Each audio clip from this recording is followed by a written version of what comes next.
नमो ज्ञानेश्वरा नमो ज्ञानेश्वरा नमो ज्ञानेश्वरा नमो ज्ञानेश्वरा नमो ज्ञानेश्वरा नमो ज्ञानेश्वरा नमो ज्ञानेश्वरा नमो ज्ञानेश्वरा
करता निवडलेला अभंग पैठणचे सुप्रसिद्ध साधू शांती ब्रह्मश्री एकनाथ महाराज यांचा 4 चरणाचा सर्वांच्या परिचयाचा म्हणण्यापेक्षा सर्वांच्या पाठांतरातला सुंदर असा भगवंताच्या प्राप्तीचा वैदिक उपाय आपल्याला या अभंगामध्ये सांगता विठ्ठल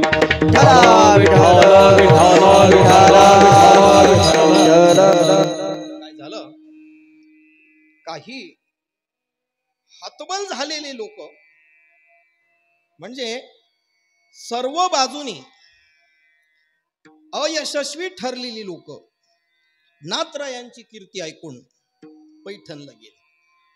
अनेक साधनांचा त्यांनी काय केला अवलंब केला, अनेक साधनं केली, पण परमार्थाचं योग्य मार्गदर्शन नसल्या कारणानं झालं काय की ते अयशस्वी ठरली.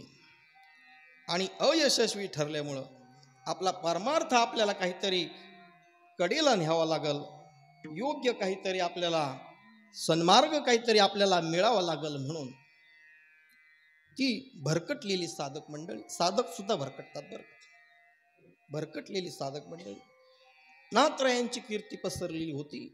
36 वर्ष भगवंत ज्यांच्या घरी कावडीनं पाणी वाहतो असे नाथ महाराज यांच्या घरी गेले आणि आपली ही परमार्थिक शंका की आपल्याला देव भेटावा, काहीतरी करून अनेक साधनं केली, भगवंत काय भेटला नाही, म्हणून नाथरायांकडे गेले आणि आपली ही परमार्थिक शंकेचं निरसन करण्याकरता उपस्थित झाले आणि नाथरायांना बोलू लागले. नाथराय, आम्ही अनेक साधनं केली, अनेक महाराजांकडे गेलो, अनेक आश्रमात गेलो, पण म्हणावं तसं आम्हाला परमार्थाचं काय गमक कळलं नाही. सगळ्यांकडे जाऊन आलो, शेवटी आम्ही आता तुमची उंची पाहून तुमच्याकडे आलो. नाथरायांना विचारलं, नाथरायांनी सांगितलं तुम्ही आता सर्व फिरून आले पण तुम्हाला काही उपयोग झाला नाही. मग आता मी तुम्हाला सोपा उपाय सांगतो, त्या भगवंताला प्राप्त करण्याचा सोपा उपाय सांगतो. हरी प्राप्तीसी उपाय धरावे संतांची ते पाय. अरे बाबा हो, तुम्हाला जर हरीची प्राप्ती करायची असेल, त्या भगवंताची प्राप्ती करायची असेल तर तुम्ही काय केलं पाहिजे? संतांचे पाय धरले पाहिजे, संतांच्या चरणी नतमस्तक झालं पाहिजे, त्यांच्या चरणी समर्पित झालं पाहिजे, असं काहीतरी करावं. ते म्हणले नाथराय हे केल्यानंतर काय होईल? म्हटले अरे संतांचे जर पाय धरले तर येणे साधती साधने. तुम्ही आतापर्यंत जेवढे साधन केली ते साधन साधतील, म्हणजे तुम्ही तुमच्या साध्यापर्यंत पोचाल. येणे साधती साधने. बरं, हे केल्यावर काय? तुटती भवाची बंधने. आणि तुम्ही या जन्म मृत्यू संसारापासून, या भवसागरापासून तुम्ही काय व्हाल? मुक्त व्हाल, तुमची भाऊबंधनाची बेडी तुटून जाईल. मग ते लोक आधीच भरकटलेले त्यांचे डोकं चालवायला लागले. ते काय म्हटले, मग असं करा ना, तुम्ही डायरेक्ट देवाचा पत्ता सांगा, संतांकडे कशाला जायला सांगता तुम्ही. ते म्हणले, हे बा तुमचं डोकं चालू नका. आतापर्यंत तुम्ही माऊलींचा हरिपाठ वाचला का? म्हटले नाही. म्हणून तसं झालं म्हणजे, कारण माऊलींनी सांगितलंय मनोमार्गी गेला. तुम्ही माऊलींचा हरिपाठ जर वाचला असता तर तुम्हाला असं फसगत झाली नसती.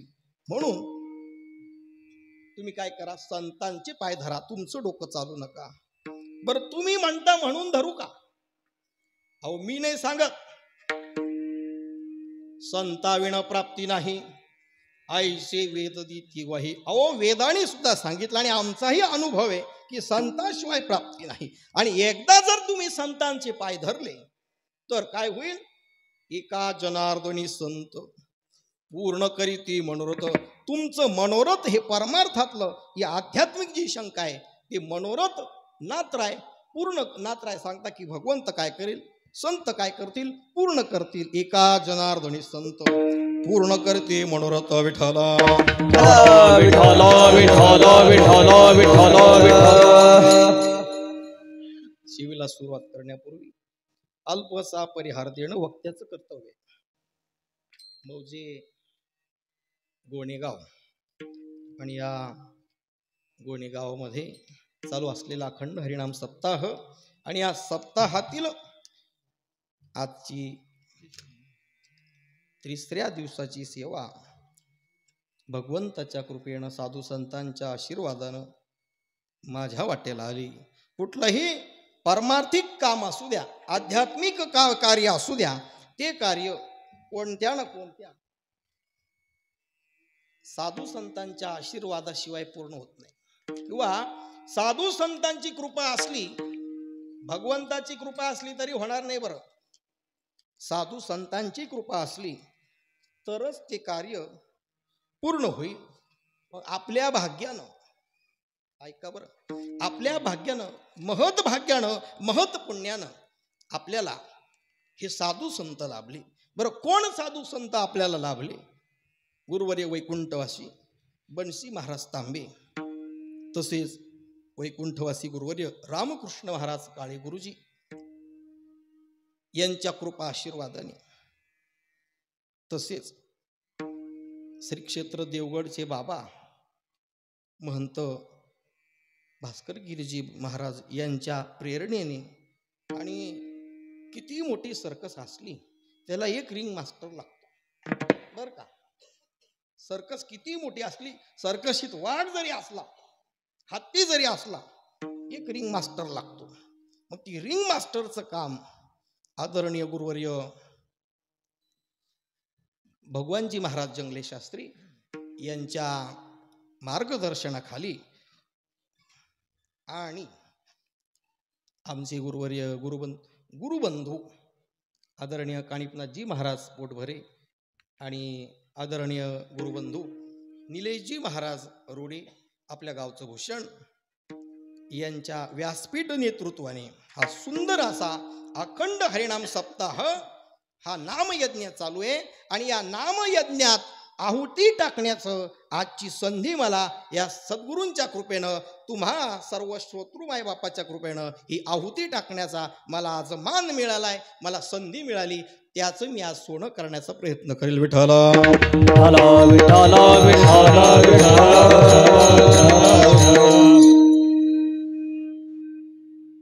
आता आपल्याला कीर्तन करायचं. बरं, किती वेळ राहिला? खटवांग राजाला तरी 1 तास विचारायला उरला होता. मला किती आहे? 2 तास. विठ्ठल आपल्याला निर्धारित वेळेमध्ये, गाडी उशिरा जरी सुटली असली पण वेळेवर गाडी पोहोचणार. विठ्ठल आता काय करा, असा बाण लावून बसायचं. बरं, लगेच बाण सोडायचा. विठ्ठल म्हणलं का लगेच टाळ धरूनच बसायचं. विठ्ठल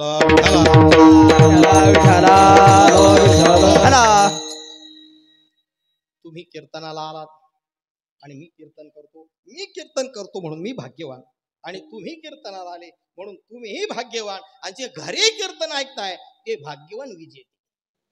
बर का, ते कोण आहे? ते घरी बसून कीर्तन ते विजेते, म्हणून ते जिंकल्यामुळं ते घरी बसले, हे भाग्यवान विजेते. आपण एक कीर्तन करतोय, कीर्तन ही साधारण साधन नाही, आणि मी बाकीच्या कीर्तनकारांसारखा नाही बरं, म्हणजे मला शिंग आहे असं काही नाही बरं. बाकीचे कीर्तनकार वाजवा टाळ्या म्हणा विठ्ठल विठ्ठल, मी काय सांगणार, आणि तुम्ही असं काय म्हणू. आणि ज्याला भेटलीच जागा, बर का, ज्याला जागा भेटलीच तर त्यानं काय करा, झोपलं तरी चालत, एवढी सुटी आपल्या कीर्तनात. मी झाले उठवील सगळ्याला विठ्ठल.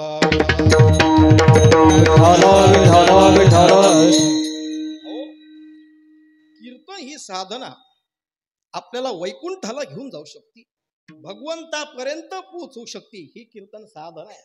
आणि मग कीर्तन साधनेमध्ये कसं बसायचं आणि कसं भजन करायचं हे तुम्ही आतापर्यंत ऐकलेलं आहे, म्हणून मी काय तुम्हाला सांगणार नाही, आणि तुम्ही तसं ऐकू नका. म्हणा नका. अहो, भजन असो कीर्तन असो हे आपल्याला वैकुंठाला प्राप्त करतं, पण तेच भजन आपल्याला नरकात सुद्धा घालतं बर का. भजन करून वैकुंठाला गेला आशेप्रमाणे, आणि भजन करून भजन ते ओंगळवाने नरका जाणे तुकेना, नरका जाणे तुकेना, नरका जाणे तुकेना. भजन ते ओंगळवाने नरका जाणे तुकेना, भजन ते ओंगळवाने नरका जाणे तुकेना. भजन ते ओंगळवाने नरका जाणे तुकेना, नरका जाणे तुकेना, नरका जाणे तुकेना. भजन ते ओंगळवाने नरका जाणे तुकेना, नरका जाणे तुकेना, नरका जाणे तुकेना. भजन ते ओंगाळवाने नरका जाणे चुकेना. मग तुम्ही ठरवा, वैकुंठाला जायचं की नरकात जायचं. साधन एकच आहे, पण एकच साधन एक तर वैकुंठाला प्राप्त करून देईल, नाही तर नरकात जाईल. पूर्वी जुने कीर्तनकार दृष्टांत सांगायचे. मी ज्या वेळेस छोटा होतो असा कीर्तनाला जाऊन बसस लहानपणापासून. आज या ठिकाणी छोटं बाळकुड गेलं, याच्याकरता एकदा टाळी वाजवा बरं. वा, आता जर मुलगा असा आहे मोठेपणी नक्कीच इथं राहील. विठ्ठल हे कीर्तन हे साधन, आणि वैकुंठाला आपल्याला घेऊन जाईल. पूर्वीचे कीर्तनकार दृष्टांत सांगायचे लाडूचा. दिवाळीला आपण काय करतो, कशाची करतो, नाही आपण गऱ्याचीच करू. आज डाळीची बिळीची नको, आपण गऱ्याचे लाडू करू. आणि मग गऱ्याचे लाडू केले, लाडू करताना गरा भाजला, त्याच्यात साखरेचा पाक टाकला आणि लाडू बांधले. मग ते लाडू कसे होतील हो, बोला. लाडू होतील, पण कशी होतील? लाडूनी पोट नाही भरायचं, पण दात नक्की पडतील. विठ्ठल का बरं? कारण त्याच्यात आपण काय घातलं नाही, मोहन घातलं नाही. मोहन म्हणजे स्नेह घातलं नाही, त्यामुळं ते लाडू नरम व्हायचे तर कसे झाले, कडक झाले. म्हणजेच पोट भरण्याकरता केलेले लाडू दात पाडण्याकरता का प्राप्त झाले, कारण त्याच्यातलं गमक चुकलं, त्याच्यातलं वर्म आपल्याला कळलं नाही, ते स्नेह आपण त्या लाडू मध्ये घातलं नाही. तसंच या भक्ती मार्गाचं सुद्धा आहे, भजनाचं सुद्धा आहे. भजनात जर प्रेम नाही घातलं, ते भजन ते ओंगाळवाने नरका जाणे चुकेना. आणि अजून एक प्रमाणे माऊलीचं विठ्ठल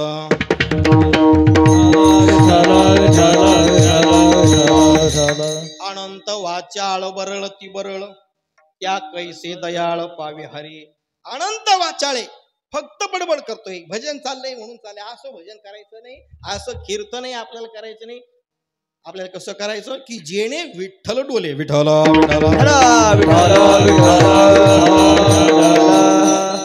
म्हणून आता इकडं लक्ष द्यायचं. कुणीही आलं, इथून ऐश्वर्या जरी गेली बर का, तरी तिच्याकडे पाहायचं नाही, तर म्हणा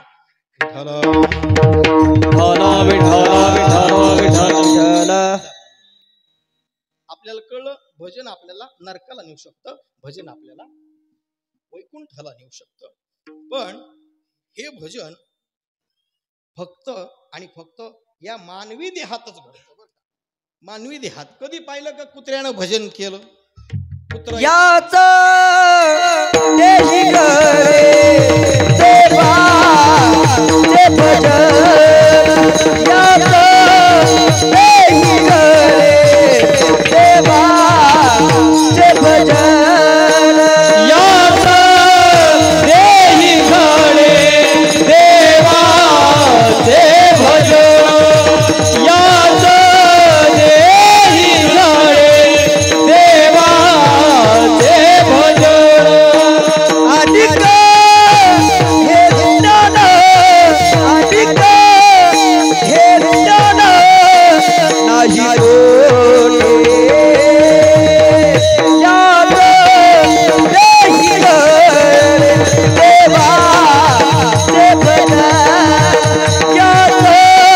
गरे देवाचे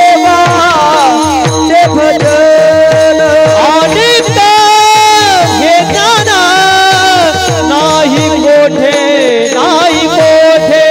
कोठे अधिक हे ज्ञान नाही कोठे नाही कोठे याच देही घडे देवाचे भजन याच देही घडे देवाचे भजन हे ज्ञान नाही कोठे याच देही घडे देवाचे भजन.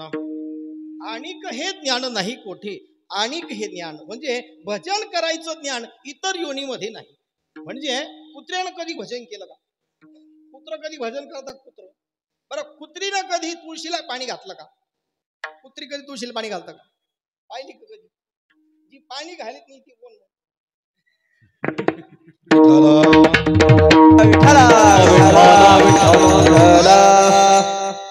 कुत्रा कधी भजनाला जात नाही. कुत्रा कधी एकादशी धरीत नाही. म्हणजे आणिक हे ज्ञान नाही मोठे याच देही घडे. अहो हे तर जाऊ द्या, साधू संतांनी इतकी उपेक्षा केली, मानवी देह मिळून सुद्धा आपण भजन करत नाही.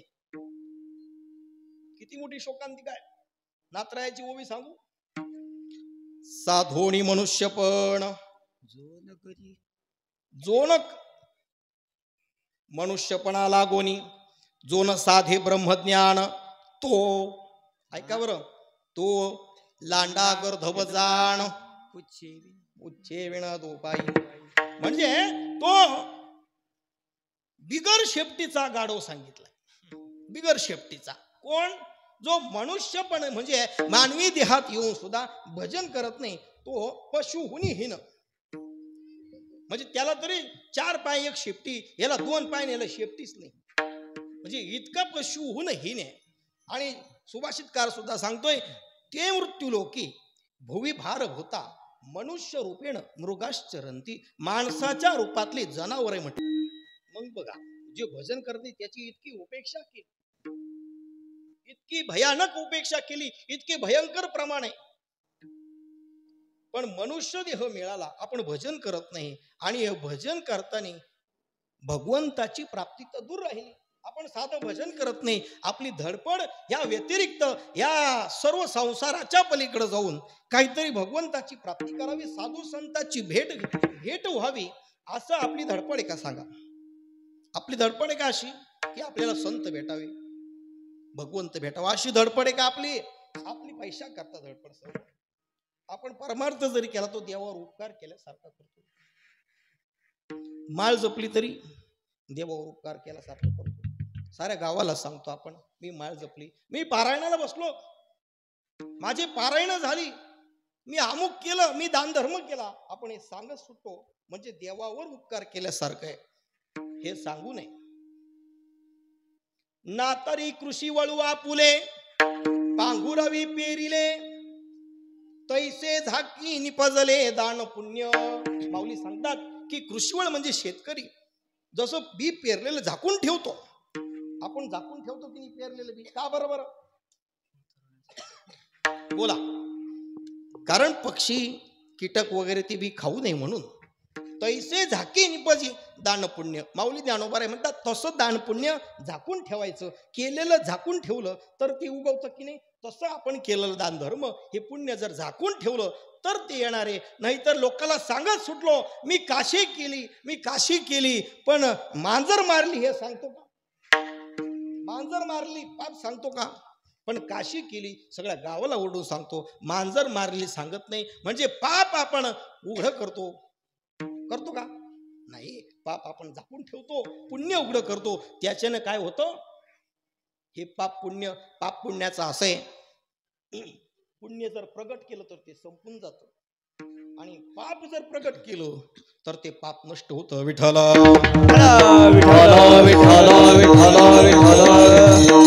म्हणून भगवंताच्या प्राप्तीकरता आपण काहीतरी काय केली पाहिजे. धडपड केली पाहिजे. पण भगवंत काय सोपा आहे का हो. भगवंत सोपा वाटला. अहो अनेक वर्ष साधना करून योग्यांच्या ध्यानात सुद्धा येत नाही. स्वप्नात येत नाही.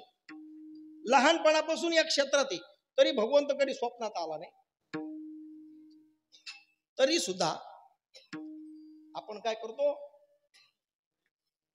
भगवंत प्राप्तीसाठी धडपड करीत नाही. ही आपली शोकांतिका आहे. कुणी सांगितलं पळव त्याच्या पाठीमाग पण आपुला तो एक देव करून घ्यावा अशी भावना कोणाची नाही. भगवंत भेटावा अशी भावना कोणाची नाही. साधू संत भेटावे अशी भावना नाही. पण साधू संत भेटणं ही काय सोपी गोष्ट नाही. किंवा भगवंत सोपा नाही. कसा सोपा नाही. तुकाराम महाराज एक प्रमाणे परिया दुर्लभ विठोबाची पाय परिया दुर्लभ विठोबाची पाय परिया दुर्लभ मनुवासी मन परिया दुर्लभ मनुवासी मन परिया दुर्लभ विठोबाची पाय परिया दुर्लभ विठोबाची पाय परिया दुर्लभ विठोबाची पाय परिया दुर्लभ विठोबाची पाय तेथे हे उपाय न सरती तेथे हे उपाय न सरती परिया दुर्लभ विठोबाची पाय परिया दुर्लभ विठोबाची पाय परिया दुर्लभ विठोबाची पाय परिया दुर्लभ विठोबाची पाय सोन्याचे पर्वत करविती पाषाण अवघे रानो रान कल्पतरू परिया दुर्लभ विठोबाची पाय परिया दुर्लभ विठोबाची परिया दुर्लभ विठोबाची पद परिया दुर्लभ विठोबाची पद. तुकोबरायांचा अभंग आहे. परिया दुर्लभ विठोबाचे पाय म्हणे किती दुर्लभ आहे. सोन्याचे पर्वत करविती पाषाण म्हणजे सर्व पर्वत आपण सोन्याची करू. अवघे रानोराण कल्पतरू अख्ख्या रानांमध्ये कल्पतरू लावू. कल्पतरूच्या बागा लावू. परिया दुर्लभ एवढं सुद्धा करून सुद्धा हे विठोबाचे पाय कसे. हा भगवंत कसा आहे इतका दुर्लभ आहे. अहो त्याचं नाम सुद्धा इतकं दुर्लभ आहे. त्याचं नाव कोणाच्याही मुखात येत नाही. कोणी म्हणू शकत नाही. ज्याचं पूर्वजन्माची ज्याचं सुकृत ज्याचं पदरात असलं तो भगवंताचं नाव घेऊ शकतो. हा अनंत जन्मीचे सुकृत पदारी त्याचे मुखी हारी पैठा होय त्याचे मुखी हारी पैठा होय त्याचे मुखी हारी पैठा होय. अनंत जन्माचे सुकृत पदारी त्याचे मुखी हारी पैठा होय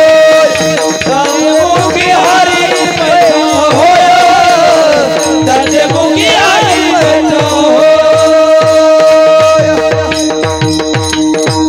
अनेक जन्माचे सुकृत पदरी त्याचे मुखी हरी. अनेक जन्माचं पुण्य लागतं बहुत सुकृताची जोडी. म्हणून विठ्ठली आवडी. अनेक जन्माचं पुण्य लागतं तेव्हा या भगवंताची आवड निर्माण होती. फक्त नाव घेण्याची आवड किंवा नाव आपण भगवंताचं पुण्य असेल तर घेऊ शकतो. आणि तो भगवंत तर किती दुर्लभ आहे यावरून आपण लक्षात घेतलं पाहिजे. पण का हो त्या भगवंतापर्यंत जाण्याकरता काही सोपं सांगा ना म्हटले. भगवंतापर्यंत जाण्याकरता काही सोपे मार्ग असतील की नाही. नाथराय म्हणले सोपे मार्ग भरपूर आहे. तुम्हाला 2-3 मार्ग सांगतो म्हटले बर का. तुम्हाला पण मी 2-3 मार्ग सांगतो. म्हणजे पहिला मार्ग योगाचा. योग मार्ग म्हणजे त्याच्यातले काही योगातले सुद्धा होते बरं का, जे भरकटून आले होते का विचारायला. कोणी योग मार्गाचं, कोणी कुठल्या मार्गाचं. तो योग मार्गाचा योग मार्ग माऊली ज्ञानोबरायांच्या ओव्या बघा. योगाची आवाटा तया दुःखाचाची शेलवाटा भागाला लोहाचे चणे. हे ओव्या तुम्ही वाचून घ्या. मी तुम्हाला हे कीर्तन म्हणजे ठळक बातम्या राहते. फक्त ठळक बातम्या. सविस्तर बातम्या घरी जाऊन आपण काय करायचा गाथा उचकायचा आणि मग पाहायचं ठळक बातम्या. कीर्तन फक्त सांगायची. फक्त कीर्तनामध्ये थोडे प्रमाण सांगायचे. पुढचं तुम्हाला पाहायचं असेल तर काय करायचं गाथा उचकायचा. विठ्ठल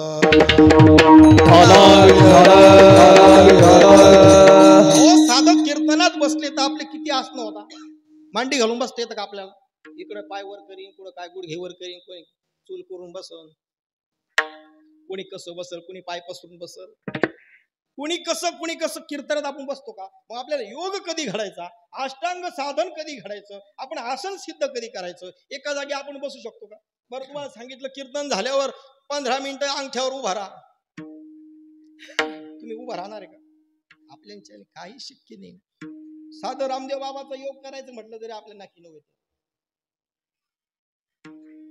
इकडं तुमकडं डोक्याच्या वर पहिले माझं जात होतं बरं का. आता पाहू नका. खरंच जायचो. एखाद्याला आता अतिशयोक्ती वाटत. पहिले जात होतं पण आता तब्येत वाढली त्याच्यामुळे विठ्ठल अजून आमच्या नाथजीचं जातं. विठ्ठल नाथजीचं अजून जातं बरं का. अजून नाथजीचे हातपाय वळतात. अजून त्यांची चेशी काही बेंड झालेली नाही. आता आमची काय बेंड झाली. विठ्ठल साधना असं कीर्तन बसलं तर आपल्याला मुंग्या येतात पायाला. मुंग्या येतात. मुंग्या एका जणांच्या पायाला मुंग्या यायच्या आणि तो डॉक्टरकडे गेला बरं का. डॉक्टरकडे गेला. डॉक्टरने एवढी मोठी गोळी दिली. म्हणजे डॉक्टर मी काय जानवर आहे का काय. एवढी मोठी गोळी दिली. म्हणजे अरे तो मुंग्याचा खडू आहे म्हणे. तुला जिथं जिथं मुंग्या येतात तिथं लाव.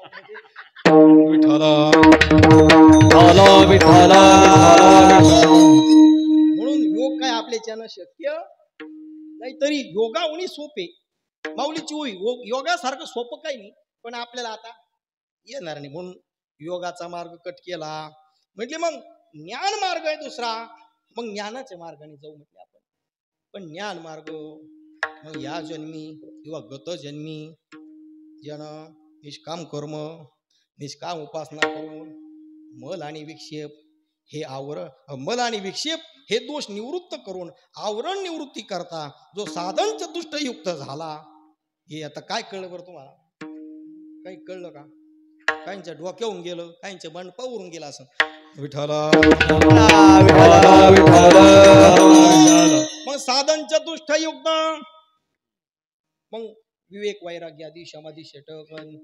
मग काय मुमुक्षुता श्रवण मनन निधी ध्यासन तत्वम पदार्थ शोधन हे सगळं करायचं. मग तो बोधाव जाऊन पोचतो. मग तत्वमसी त्याला सद्गुरू काय करता वाक्याचा बोध करता. एवढं आपल्याला येणार आहे का. हे शब्द ऐकले तरी आपल्याला चक्कर यायला लागली. आम्हाला शिकायच्या टायमाला आम्ही झोपायचो. महाराजाशी खडू फेकून आणायचं झोपल्यावर. नंतर डस्टर फेकून आणायचं. हे ऐकताना झोप येते. ते करताना अवलंब करताना एवढं आपल्याला करायला वेळ नाही. आणि ग्रंथ शिकायला तर तो ज्ञानाचा अधिकारी होतो. म्हणून ज्ञान मार्ग सुद्धा राहायला सोपा नाही. मग म्हटले सगळंच हे अवघड ते अवघड सोपं काहीतरी सांगा म्हटले. आम्ही सगळं करून आलो. आम्हाला याच्यातलं काही जमलं नाही. सोपं सांगा. अवघ्या वाटा झाल्या क्षीण कली न घडे साधन उचित विधी विधान न कळे न घडे सर्वथा. या कलियुगामध्ये उचित विधी विधान न कळे न घडे सर्वथा. आपल्याच्यानं काही होऊ शकत नाही. मग करायचंच नाही. करायचं मग काहीतरी सोपं सांगा. तुकाराम महाराजांनी सांगितले सोपं. भक्ती पंथ बहु सोपा. भक्ती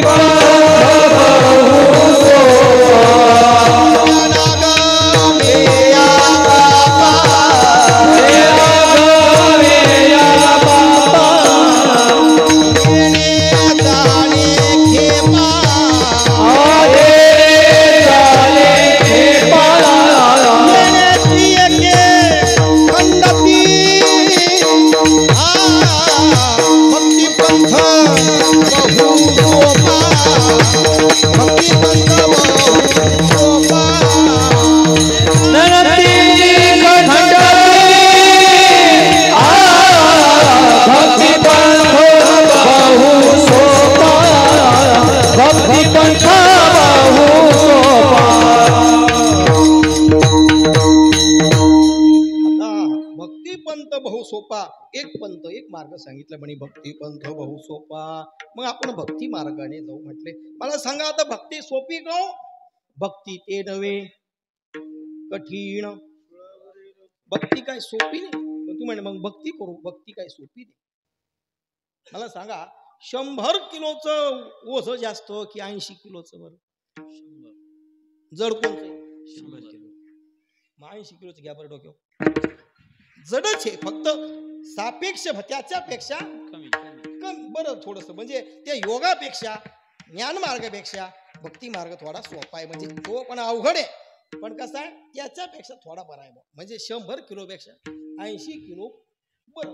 अशा भावनेनं त्याला सोपा म्हटलंय. नाही तर भक्ती पंथ सोपा नाही. भक्ती पंथामध्ये चालताना एकदा एका पत्रकाराने एका संन्याशाला प्रश्न विचारला बरं का की बाबा चप्पल घालायचं सोपं आहे, मग तुम्ही खडावा कायला घालता?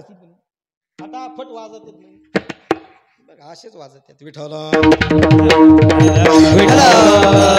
सोपा प्रश्न आहे की नाही. चप्पल घालायची ना साधू संन्याशीने. म्हणजे खडावा घालत्या त्याला पुढे एक एरात बोट पाय गुतावला की चालायचं. म्हणजे असं का बरं? चप्पल घातली सोपं जातं पटकन चालायला. पण त्या संन्याशानं काय उत्तर दिलं ते उत्तर महत्वाचं आहे.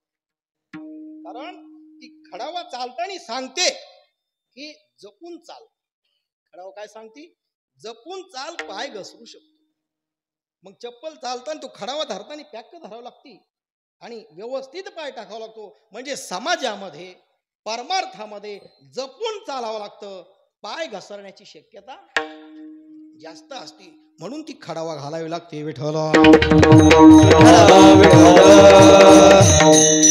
अहो संसारामध्ये मोठ्यातली मोठी चूक माफ होऊ शकते. ऐका बरं. संसारामध्ये मोठ्यातली मोठी चूक माफ होऊ शकते पण परमार्थामधली छोट्यातली छोटी चूक सुद्धा चालत नाही. विठ्ठल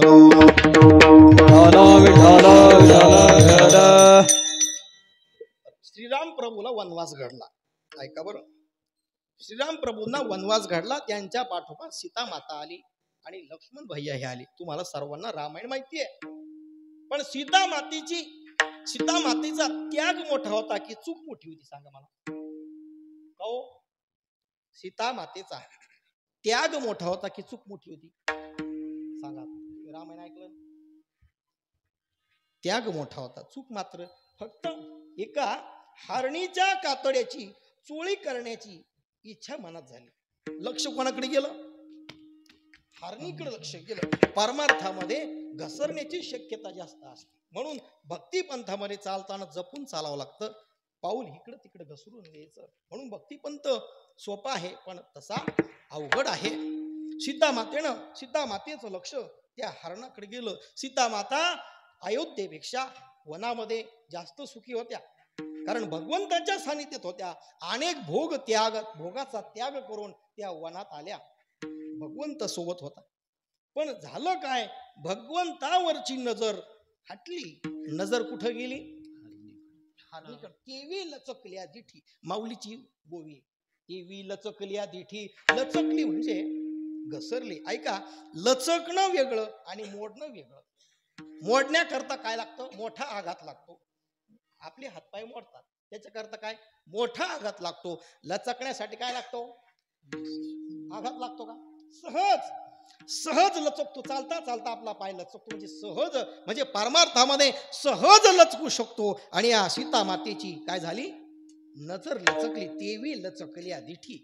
आणि ती नजर लचकली आणि ती नजर जाऊन बसली त्या हरणावर. मला सांगा, हरिण सोन्याचं होतं की सोन्यासारखं होतं? सोन्याचं नव्हतं. त्यांना काय कमी होतं? सर्व भोगाचा, सोन्या नाण्याचा, सर्व वस्त्रांचा त्याग करून, वल्कल परिधान करून हे वनात आले होते. तरी मोह गेला. म्हणजे भ्रांतासी कामू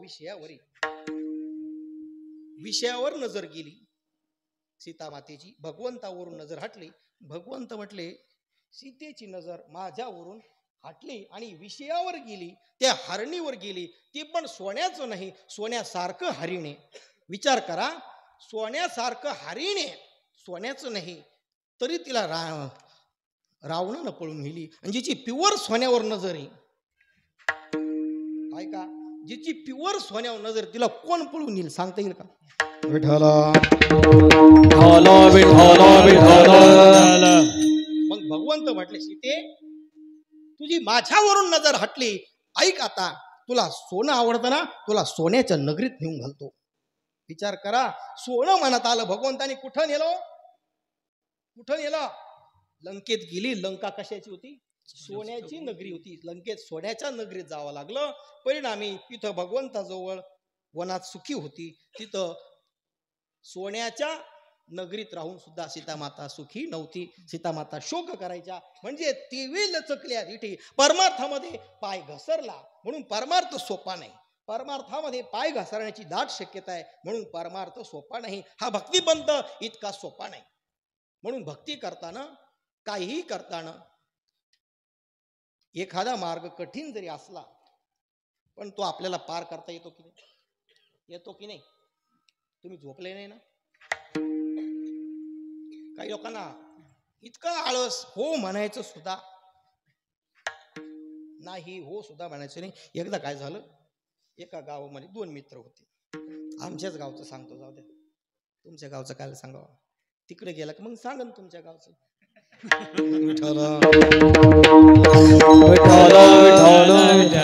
ते 2 मित्र, एकच नाव छगन, एकच नाव बबन. ऐका बरं. आणि छगन बबन इतका कंटाळा, कुणी त्यांना आवाज दिला तरी सुद्धा इतकी 2Gची रेंज आलो. मग त्यांना काम सांगायला इतका कंटाळा की ते एका लांब, कधी पेरूच्या बागेत जाऊन झोपायचे, कधी जांभळ्याच्या बागात जाऊन, कधी नारळाच्या बागात, लांब, म्हणजे आवाजही, घरच्यांचा आवाजही कोणाचा आला नाही पाहिजे अशा ठिकाणी झोपले. आणि एकदा जांभळीच्या बागेत दोघं छगन बबन गेले आणि डोक्याला डोके लावून दोघं झोपली. बरं का, ऐका बरं. दोघं डोक्याला डोकं लावून झोपले आणि त्या बबनच्या इथं जांभूळ पडलं. कुठं? फटकन जांभूळ पडलं. असं टपुरं जांभूळ होतं. वारं आलं आणि इथं जांभूळ पडलं, इथं एक खड्ड्यात. आणि तो बबन म्हणतो छगनला, छगन, तुम्हाला काय शेजारी स्वतः पण आळस म्हणे, एवढं जांभूळ पुढं ढकल म्हणे. काय म्हणला? एवढे आळशी की एवढं जांभूळ पुढं ढकल म्हटला. तो म्हणला, अरे बबन, मग अशी माझ्या तोंडात कुत्रं मुतून गेलं, मी त्याला हाड सुद्धा म्हणलो नाही, तुझं पुढं जांभूळ ढकलो. विठ्ठला.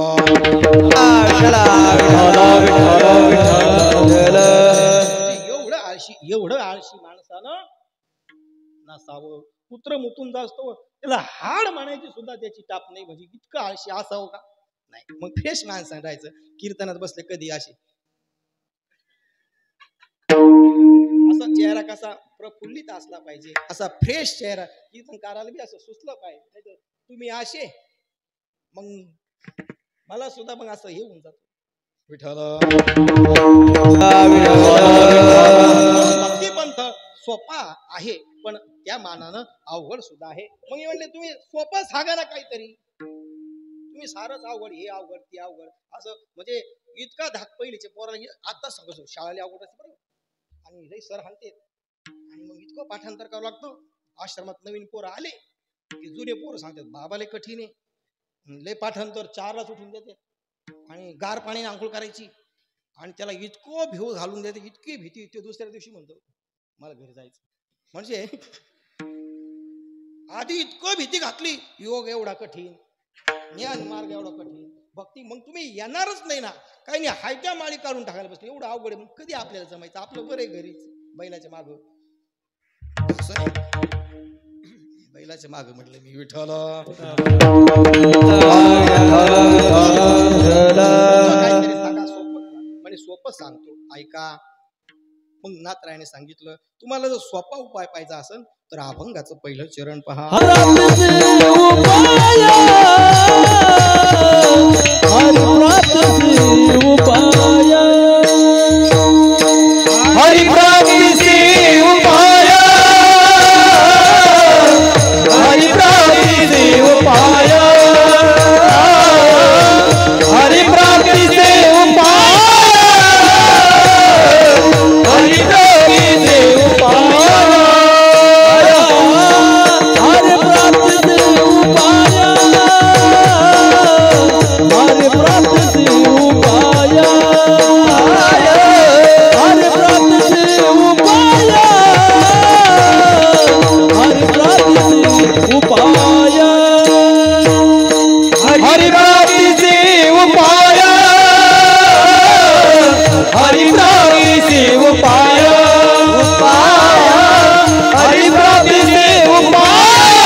हरी प्राप्तीचे उपाय धरावे संतांचे ते पाय.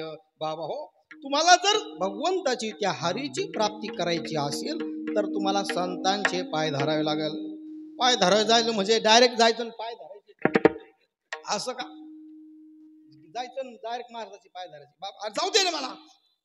नाही नाही, पाय धरायला सांगितले, असे पाय धरायचे का? नाही, म्हणजे त्यांच्या चरणी समर्पित व्हायचं या भावने धरावे संतांचे ते पाय, म्हणून संतांचे पाय धरायचे सांगितले. संतांचे ते पाय.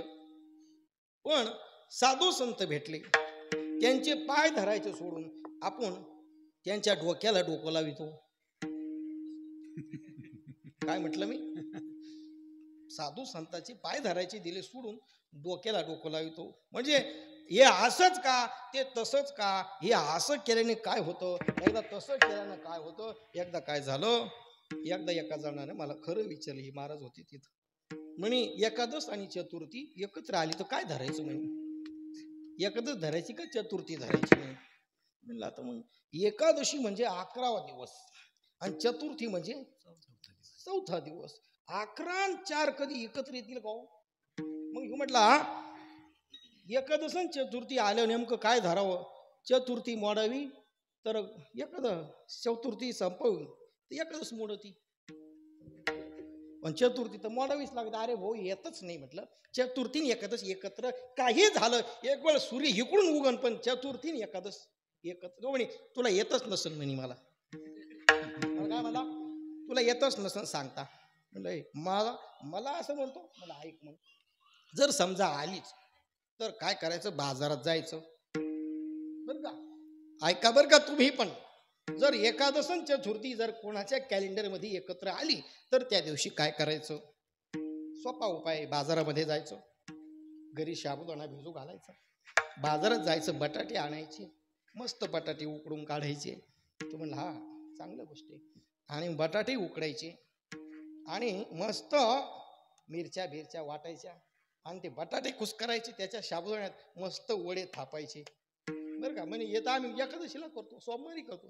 तू म्हणला ऐक, एक तर एकादश आणि चतुर्थी येत नाही आणि आलीच तर हा उपाय महत्वाचा आहे. म्हणजे मग पुढं मग परत दुकानात जायचं, म्हणजे कशाला तेल आणायचं, तेल आणायचं नाही, ही एकादश आणि चतुर्थी आहे, तेल लागत नाही, मग काय आणायचं? म्हणजे एंडो सल्फर आणायचं आणि त्याच्यामध्ये ते तळायचे आणि मग ते वडे खायचे. कधी? एकादश आणि चतुर्थी एकत्र आली तर. म्हटले बय मरण ना म्हणे मी ते एंडो सल्फरचे वडे खाऊन. तुमच्या बापान ठेवलं? मला डायरेक्ट म्हणला काय तुमच्या बापान ठेवला का असं उपाय? म्हणलं मग एकादश आणि चतुर्थी तुझ्या बापान ठेवली का? विठ्ठल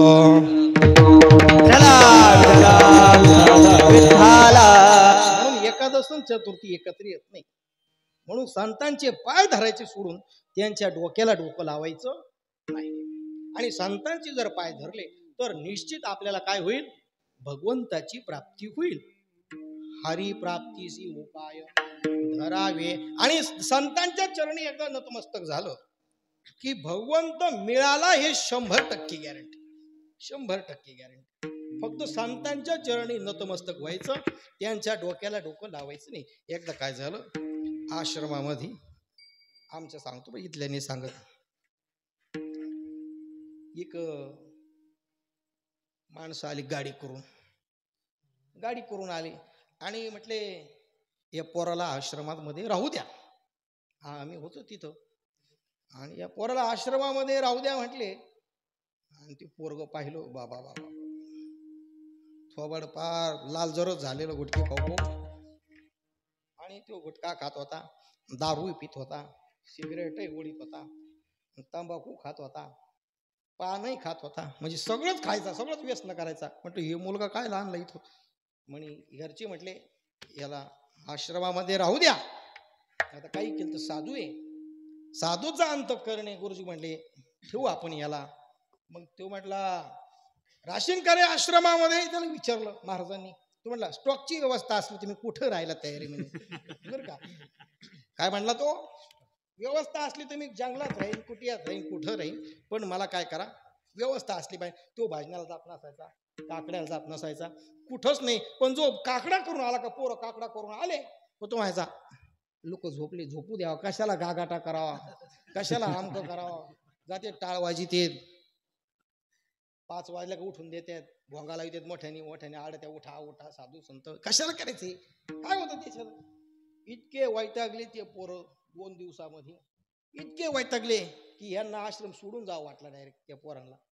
आणि महाराजांकडे तक्रार गेली. ऐका बरं, महाराजांकडे तक्रार गेली, हा मुलगा आम्हाला काही केलं तो याच्याने काय होतं, त्याच्याने काय होतं, टाळ वाजवल्याने काय होतं, म्हणजे डुमकं वाजवल्यावर काय होतं. म्हणजे डुमकं म्हणजे काय म्हणला, हे डुमकं वाजून काय मिळतं म्हणजे, हे डुमकं आहे का, हा मृदंग आहे.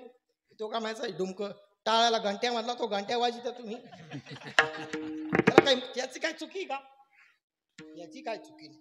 पण झालं, सगळं झालं. आणि महाराजांनी सांगितलं जर त्यानं विचारलं आता हे केल्यावर काय होतं, त्याला सांगितलं तुला ज्याने इथं ठेवलं ना त्याला जाऊन विचार. मग ठरलं, त्यांनी विचारलं. दुसऱ्या दिवशी आले का टाळ कुठून आणि काय होतं त्याचे, ते म्हणे तुला ज्याने ठेवलं ना त्याच्याकडे जा, आम्हाला विचारू नको, आमचं डोकं खाऊ नको. मग ते महाराजाकडे गेला आणि मग महाराजाकडे गेला आणि महाराजांनी विचारलं. ते म्हणे का हो, या असे तुमचे शिष्य म्हणे काम नाही धाम नाही, त्याला येतो कामाचा कंटाळा, बस ज्ञानेश्वरी घेऊन कुठं काय घेऊन, याच्यानं काय होतं. म्हटले तू आतापर्यंत एवढा गुटखा खाला, कधी विचार केला का काय होतं. म्हणजे नाही. मग एवढीच गोष्ट आहे की तुला की विचारतो, एकदा कधी विचार न करता राम म्हणला का म्हणे कधी, म्हणे नाही. मग आता म्हणून बघ म्हणे. तू म्हटला याच्याने काय होईल, विचार करू नको, राम म्हणे बर. म्हटलं राम, एकदा राम म्हटला. ऐका बरं, एकदा तो राम म्हटला आणि आपल्याला वेळ नसल्यामुळं लवकर 3-4 दिवसात तो मेला. कोण? एकदा राम म्हटला होता. पण त्याला राम म्हणायच्या वेळेस गुरुजींनी सांगितलं होतं की या रामाच्या बदल्यात काही मागायचं. कुणी जर म्हटलं या रामाच्या बदल्यात तुला काय देऊ, तर काही मागायचं नाही असं सांगितलं. आणि तू दुर्दैवानं 2-4 दिवसात मेला आणि यमाच्या दरबारात गेला. यमाच्या दरबारामध्ये गेल्यानंतर यमानं विचारलं चित्रगुप्ताला. चित्रगुप्ताला सांगितलं, चित्रगुप्त काढा याचं गुप्त चित्र. बर का, नाव चित्रगुप्त आहे. जो आपलं गुप्त चित्र काढतो त्याचं नाव चित्रगुप्त, ध्यानात ठेवा. मग कोण काय करतो की म्हणे अहो महाराज याच्या उतारावर तर भलता पोचाय. काय म्हटला चित्रगुप्त? याच्या उतारावर भलता पोचाय. कुठंच पुण्य नाही म्हटले. पण एकदा याला सबसिडी भेटली होती पण त्यांनी उचलली नाही म्हणे. आणि काय म्हणे हा राम नाव एकदा राम म्हटलं म्हणे. बरं त्या रामाच्या बदल्यात त्याला काय द्यायचं विचारा जाऊ द्या म्हणे या नरकात. पण त्याला काय माहिती रामाच्या बदल्यात काय मिळतं.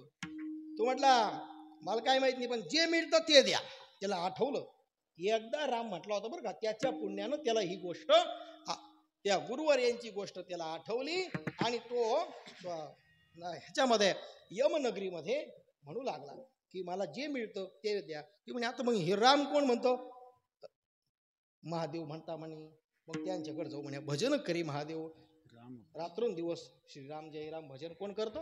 महादेव भजन करता. त्यांच्याकडे जाऊ आणि सर्व लवाजमा महादेवांकडे गेला आणि महादेवांना विचारू लागल्या ओ एकदा राम म्हटलं याच्या बदल्यात त्याला काय द्यायचं? ते म्हणे मी फक्त राम म्हणतो. याच्या बदल्यात काय मिळतं आणि काय? मी फक्त निष्काम भावनेने भजन करतो. महादेव म्हटले म्हणे मग हे ज्याचं नाव आहे का त्याच्याकडे चला म्हणे. हे 4-5 जण कुठे गेले? वैकुंठात गेले, भगवंताकडे गेले आणि या भगवंताला म्हणू लागले भगवंत याने याच्या आयुष्यामध्ये एकदाच राम म्हटलंय. काय केलंय? एकदाच राम म्हटलाय आणि मग रामाच्या बदल्यात ह्याला काय द्यायचं? म्हणे रामाच्या बदल्यात मी काय सांगू कारण माझ्या नावावर आधीच शिकाय म्हणे तुझ्या नामाचा महिमा मला काय माहित नाही म्हणे याच्या बदल्यात काय द्यायचं. हे सांगितलं कोणी त्याच्याकडे घेऊन चला म्हटले. हे सर्व लवाजमा आला पृथ्वीवर. म्हणजे भगवान शंकर आले, यम आले, यमदूत आले, भगवान विष्णू आले. सर्व कुठं आले? या धर्तीवर आले आणि महाराजांकडे गेले आणि महाराजांना म्हटले हा तुमचा विद्यार्थी का? म्हणे हो काही दिवस होता. म्हणजे हा एकदाच राम म्हटला. रामाच्या बदल्यात ह्याला काय द्यायचं? म्हणजे तुम्ही तुकाराम महाराजचा गाथा वाचला का? देव म्हणले नाही म्हणून तुमची पंचायत झाली म्हणे. कारण गाथ्यात प्रमाणे नाम घेतल्यावर काय मिळतं? मुखी नाम हाती मोक्ष. ऐशी साक्ष बहुतांची, ऐशी साक्ष बहुतांची, ऐशी साक्ष बहुतांची. मुखी नाम हाती मोक्ष. ऐशी साक्ष बहुतांची, ऐशी साक्ष बहुतांची, ऐशी साक्ष बहुतांची. मुखी नाम हाती मोक्ष, ऐशी साक्ष बहुतांची, ऐशी साक्ष बहुतांची, ऐशी साक्ष बहुतांची, ऐशी साक्ष बहुतांची. मुखी नाम हाती मोक्ष. ऐशी साक्ष बहुतांची, ऐशी साक्ष बहुतांची, ऐशी साक्ष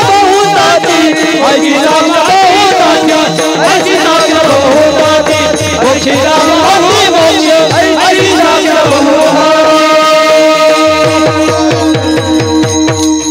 मुखी नाम हाती मोक्ष ऐसी साक्ष भूतांची. अहो भगवंताचं नाम घेतलं राम म्हणता रामची होई जे. एकदा राम म्हटला तो किती वेळा? तर त्याला भगवान शंकरांचं दर्शन झालं. एकदा राम म्हटल्यामुळं त्याला भगवंताचा म्हणजे वैकुंठ धाम पाहायला मिळाला. एकदा राम म्हटला. आणि विशेष म्हणजे त्याला सद्गुरूच्या सानिध्यात सर्वांच्या सानिध्यात मोक्षही मिळाला. काय केलं होतं त्यानं? कोणाच्या सानिध्यात गेला? आयुष्यभर त्यानं जे नाही ते खाल्लं, जे करू नाही ते केलं आणि मरत्या वेळेस 3-4 दिवस राहिले त्यावेळेस त्याने काय केलं? संतांच्या चरणी गेला, संतांकडे गेला. परिणाम काय झाला? त्याला मोक्ष द्यावा लागला. एकदा राम म्हटला. विचार करा जो रोज नाम घेत असेल भगवंताचं त्याचं काय होत असेल? पुण्याची गणना कोण करी. एकदा राम म्हटल्यावर त्याला मोक्ष मिळतो. जो रोज भगवंताचं नामस्मरण करतो त्याचं काय गती होईल? त्याच्या पुण्याची गणना कोण करी. म्हणून आपण सुद्धा भगवंताचं नामस्मरण करू. ज्यांना ज्यांना देवाने हात दिले त्यांनीच फक्त बघा.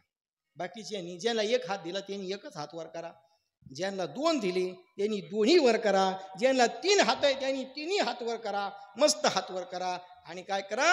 सुंदर असं मोक्ष मिळण्याकरता सुंदर असं भगवंताचं मोठ्या प्रेमानं की मोक्ष मिळायला पाहिजे ह्या हेतून भगवंताचं नामस्मरण करा. विठोबा रखुमाई विठोबा रखुमाई विठोबा रखुमाई विठोबा रखुमाई विठोबा रखुमाई विठोबा रखुमाई विठोबा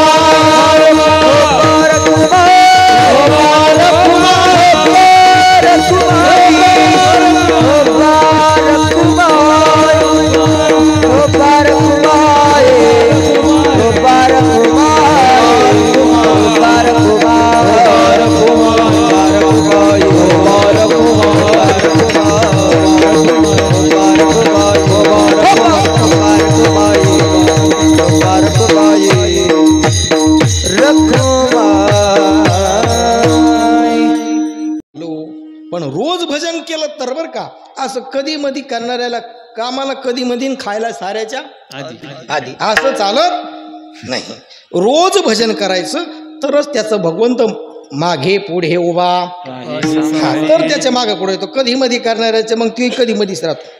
म्हणजे यथा माम प्रपद्यन्ते, जो माझं जसं भजन करील म्हणजे जो जितका पेपर लिहील त्याला तेवढेच मार्क पडतात बरं का. या न्यायानं म्हणजे त्याच्यापेक्षा कमी सुद्धा मार्क पडू शकतात.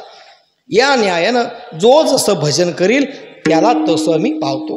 एकदा नामस्मरण केलं, साधू संतांच्या एकदा सानिध्यात आला आणि कुठं गेला, वैकुंठात गेला. म्हणजे हरिप्राप्तीचे उपाय धरावे संतांचे ते पाय, म्हणून संतांचे पाय धरायचे. आणि जर हे पाय धरले आणि पाय धरल्यावर आतापर्यंत तुम्ही जितकी साधनं केली ना, म्हटले नाथ महाराज, आतापर्यंत तुम्ही जे जे साधना केली ते सर्व साधन साधतील. म्हणजे काय होतील, हा येणे साधती साधने,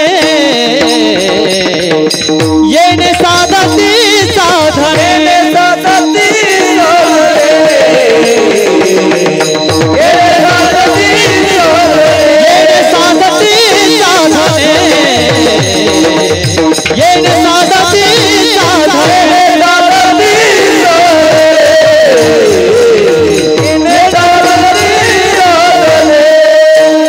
तुटती भवाची तुटती भवाची तुटती भवाची बंधने, तुटती भवाची बंधने, तुटती भवाची बंधने, तुटती भवाची बंधने, येणे साधती साधने,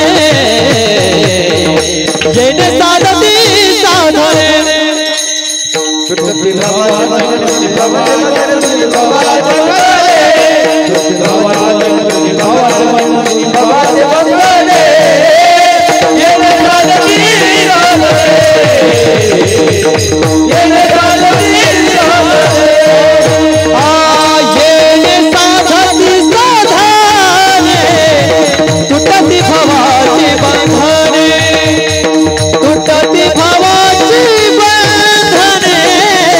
तुटती भवाची बंधने,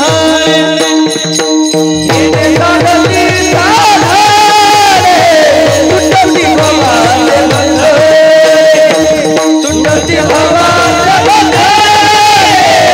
तुटती भवाची बंधने,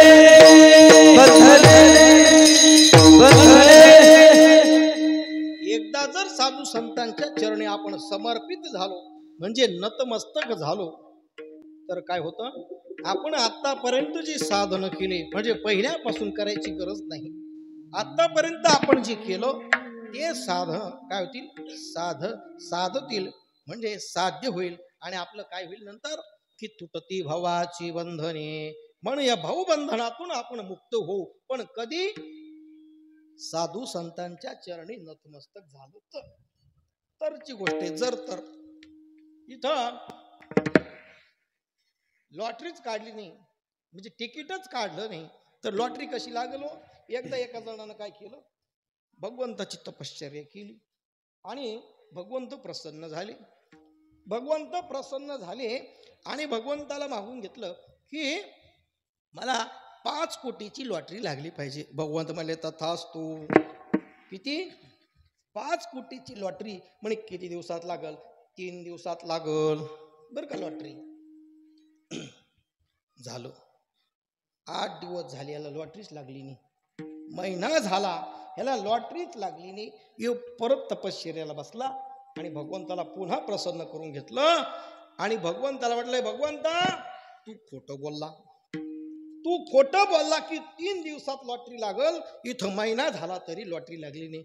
भगवंत म्हणले तू तिकीट काढलं होतं? नाही. मग लॉटरी कोणी ठेवली तुझ्या? तिकीटच काढलं नाही, लॉटरी लागल का?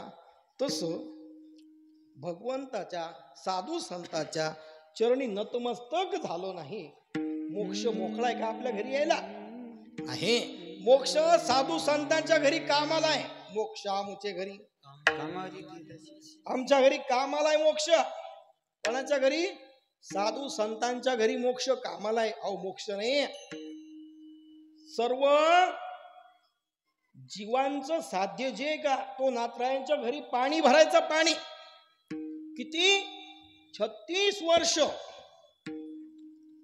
काय केलं? 36 वर्ष कावडीनं पाणी, कावडीने पाणी जागरी चक्र पाणी पाणी जागरी चक्र पाणी अनंत भक्ती भाव निळा वंदिताचे पाये चक्र पाणी भक्ती भाव रामाचे पाये अनंत भाव चक्र पाये स्वामी कथा ओ वाळू स्वामी कथा हे ओ वाळू स्वामी कथा हे ओ वाळू स्वामी कथा. ज्या घरी भगवंतानं 36 वर्ष कावडीनं पाणी वाहिलं, 36 वर्ष कोणाच्या घरी भगवंतानं भगवंत आपल्या घरी कामाला येतो का? येणार पण नाही. का बरं? कारण आपला भाव तसा नाही. अहो एवढंच नाही तर नाथरायांचे वस्त्र गंगा तीरी धुत असायचा. म्हणजे श्रीखंड्या चंदन उगळून करी वस्त्र गंगा तीरी. अहो वस्त्र कपडे धुवायचा, कपडे भगवंत. आपले कपडे आपली बायको धुत नाही. धुती का? चांगले तुमच्याकडे. भगवंतानं साधा वया भक्ती काज नाही लाज धरी, लाज धरीत नाही तो. का बरं? नाही धरीत लाज तो. भगवंत लाज धरीत नाही. इतकी काम करतो तो. का बरं? उच्च नीच काही नेने भगवंत. फक्त भाव महत्वाचा आहे.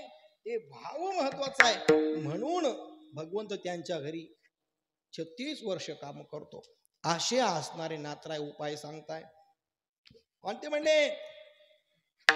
समोर आलेले की देवाकडचं सांगा ना तुम्ही. डायरेक्ट संताकडे जाते. अजून सुद्धा एवढं संताकडे जा, त्यांची पाय धरा, सेवा करा, तनु मनु जीवे चरणाशी लावावे, गर्वता करावे, आश्रमात जा, 14 वर्ष राहान, ग्रंथ शिकान. कोणाला टाइम एवढा? तुम्ही डायरेक्ट भगवंताचा पत्ता सांगा. भगवंत मिळू शकत नाही. डायरेक्ट भगवंत. अहो केस जिंकायची ठरली तर साधा वकील लावला, दोघांच्या मध्ये एक लागतो. हे भगवंताच्या आपल्या मधला ते सद्गुरू म्हणजे ते साधू संत हे आपल्या मधला काय? भगवंताच्या आपल्या मधला वकिलाचं काम करता, दुव्याचं काम करता. म्हणून साधूंच्या चरणी नतमस्तक व्हायचं, विचारायचं नाही, त्यांच्या डोक्याला डोकं लावायचं नाही. आणि सगळे लोक असेच माझ्या वाटेला बरं का, डोकं लावायचं, काही जे नाही ते विचारायचं. आता इथं कमी गुळ आहे, मला लय गुळ असतो. एक जण स्पेशल माणूस गुळ ठेवायला, ठेव गुळ. एकदा एका जणांना विचारलं, महाराज सारखं सारखं काय गुळ खाता म्हणे. बरं का, म्हणलं भाऊ मला दिला म्हणून खातो, तुला दिला का नाही मग तू खाऊ नको, मला दिला नाही. पण असं पटल असं उत्तर द्या म्हटले. म्हणलं मग ऐका, साधू संतांच्या डोक्याला डोकं लावायचं नाही, त्यांच्या चरणाशी लागायचं. तो म्हटला गुळ सारखं सारखं कुणी कोणचे महाराज गुळाची वाटी आणा, त्याला घरून घेऊन येत नाही का म्हणजे. म्हणलं जसं पत्रिकेतली आहे येतानी ज्याचा त्याचा गुळ ज्याने त्याने आणायचा, असं पत्रिकेतली आहे म्हटलं तुम्ही. तरी सांगा आता गुळ का खायचं. म्हणलं अरे गुळ कसा आहे, गोड आहे. गोड खाल्ल्याने माणूस गोड बोलतो म्हणून गुळ खावा लागतो. म्हणजे हे असं उत्तर नाही पाहिजे. म्हणलं मग ऐक तो मागच ठरवणार मला याच्यापेक्षा जबर उत्तर देतो त्याला, तो गप बसन. आणि मग त्याला उत्तर दिलं मी. म्हणलं तू केदारनाथ बद्रीनाथला गेला का? म्हणजे नाही गेलो. मग तरी तुला सांगतो तिथं खेचराव बसावं लागतं गोड्यावर, घोडे खेचर. आणि ते घोडे खेचराव चालावं लागतं.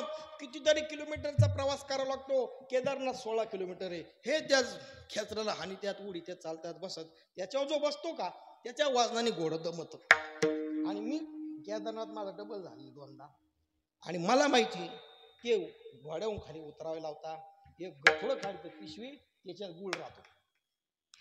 घोडं दमलं ऐका बरं का, घोडं जर दमलं त्याला गुळ खायला देतात. आणि गुळ खाल्ला म्हणजे घोडं परत तयार होतो. घोडं परत चालू लागतो. म्हणलं तसंच इथे मी विठ्ठल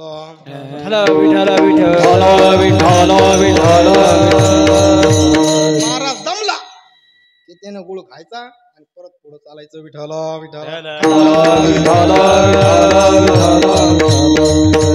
म्हणून त्याला गुळ देतात. कळलं ना? गुळ द्यायचं शास्त्र असे म्हणून गुळ ठेवायचा. विठ्ठल नंतर माझा यांच्या टरबुजामुळं घसा बसला. त्यांना म्हणलं होतं टरबूज देऊ नका, त्यांनी गार टरबूज दिलं, त्याच्यामुळं माझा घसा बसला. बोलायला मला त्रास व्हायला लागला. असे मग ते साधना सगळ्या साध्य होतील. सर्व साधनांनी सर्व साधनांचा आपण काय करू प्राप्ती करून भगवंताची प्राप्ती करू. पण असं मी सांगत नाही, हे वेद सांगता. संता विन प्राप्ती नाही, संता विन प्राप्ती नाही, संता विन प्राप्ती नाही, संता विन प्राप्ती नाही.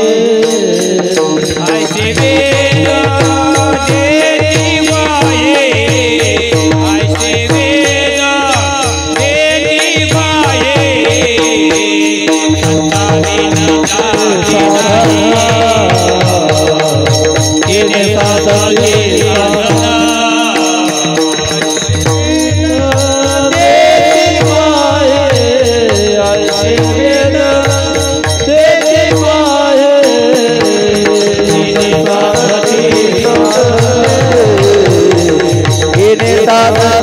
साधना.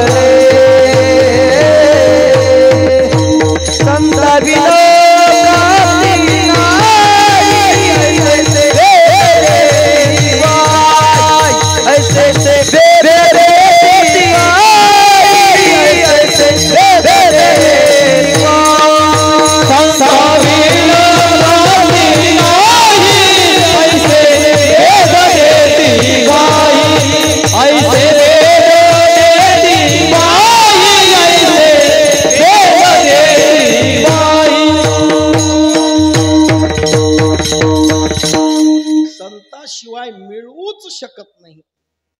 ऐसे वेद दी ग्वाही. वेदानं सांगितलं हे संताशिवाय. कारण वेद भगवंताची प्राप्ती करून देऊ शकतो, पण वेद काय जात पाहतो. वेद काय करतो? जात पाहतो. भगवंत भाव पाहतो. पण साधू संत जात पाहत नाही, भावही पाहत नाही. न पाहे याती कुळाचा विचार. साधू संत काय करता? भगवंत जरी म्हणतो याल तरी या रे, यायचं तर या म्हणतो माझ्या माग.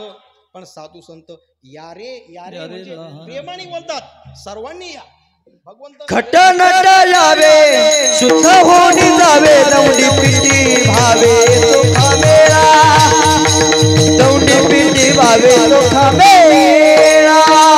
खट नट यावे शुद्ध होऊन जावे, दौंडी पिंडी भावे सुखा मेळा, दौंडी भावे सुखा मेळा.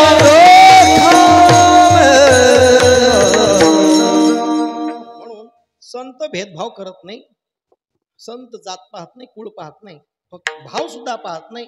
न पाहे गुणदोष याती न विचारी काही, ठाव धिला पायी आपुल्या. संत काही विचारत नाही, सरळ आपल्याला जवळ करता. म्हणून संता विना प्राप्ती नाही. आहेशे आणि असे संत जर आपल्याला आयुष्यामध्ये मिळालेच तर आपलं सर्व मनोरथ पूर्ण झाल्याशिवाय राहणार नाही. एका जनार्दनी सत,